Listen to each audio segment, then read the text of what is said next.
ओम का नियम लिखें और व्यंजक प्राप्त करें तथा इस नियम का सत्यापन करें। 10वां में पूछे जाने वाला बहुत इंपॉर्टेंट क्वेश्चन है और यह 10वां में बहुत बार पूछ चुका है। इस नियम को हम आज प्रूव कर रहे हैं। अच्छा समझ लेना, कॉन्सेप्ट के साथ इस नियम को हम अच्छा से प्रूव करेंगे। जहां पर भी समझ ना आएगा उसको अच्छा से पूछ लेना है। कहता है किसी धातु के तार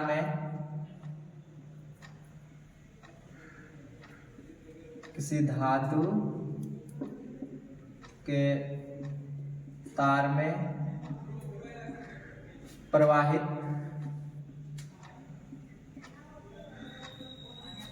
होने वाली विद्युत धारा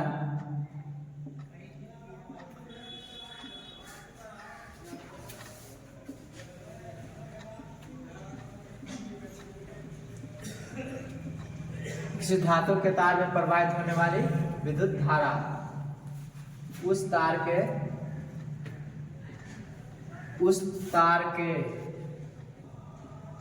सिरों के बीच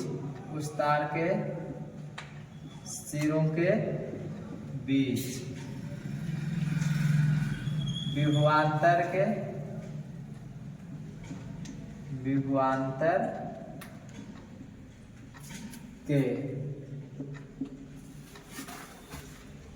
अनुक्रमानुपाती होता है।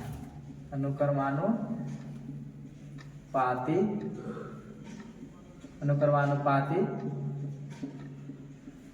होता है।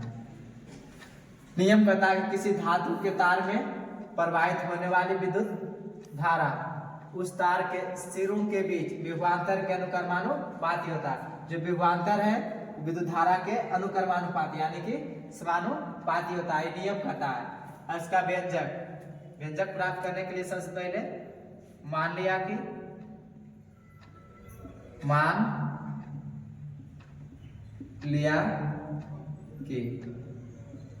चालक में प्रवाहित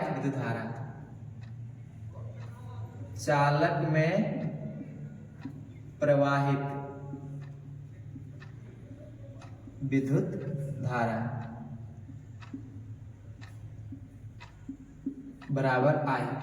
मान लिया कि उसमें I धारा प्रवाहित हो रहा है और चालक के दोनों सिरों का बीच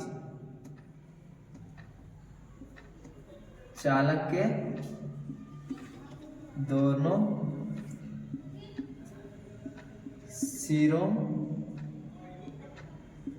सिरों के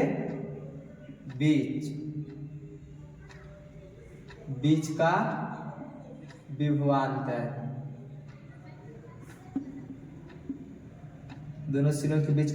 बराबर I। इसलिए ओम के नियम से ओम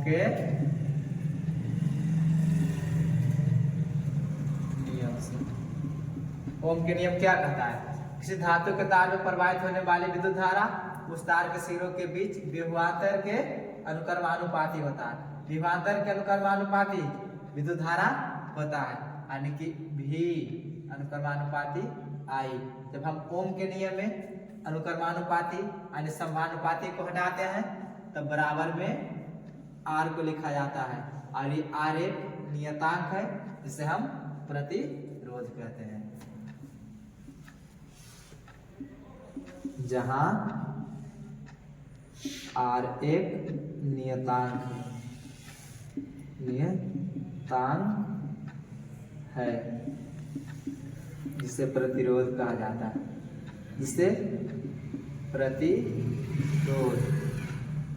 प्रतिरोध कहा जाता है। इसलिए V बराबर R I, इसलिए I बराबर V/R। यही हमको प्रूव करने का रहता है। लेकिन लास्ट में लिख दिया कि सत्यापन करें, तो इसका सत्यापन करना है। सत्यापन में कहता है कि जब विभवांतर जब विभवांतर और विद्युत धारा के बीच में आलेख खींचा जाता है। जब विभवांतर और विद्युत धारा के बीच जब आलेख खींचा जाता है तब वह एक सरल रेखा प्राप्त होता है, सरल रेखा प्राप्त होता है, जिससे ओम का नियम सत्यापन हो जाता है। जब विभवांतर विद्युत धारा के बीच आलेख खींचा जाता है तो यह एक सरल रेखा प्राप्त होता है, जिससे ओम का नियम सत्यापन होता है। इस बात को यहाँ पर लिख देना है कि जब विभवांतर और विद्युत धारा के बीच, जब विभवांतर या विद्युत धारा के बीच आलेख खींचा जाता है, आलेख खींचा जाता है,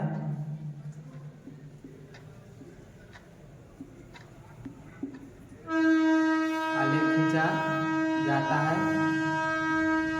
तब वह सरल रेखा प्राप्त होता है, सरल रेखा प्राप्त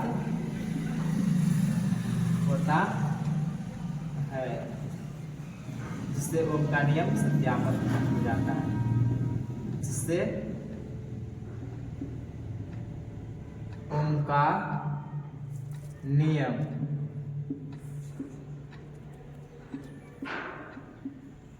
सत्यापन हो जाता है।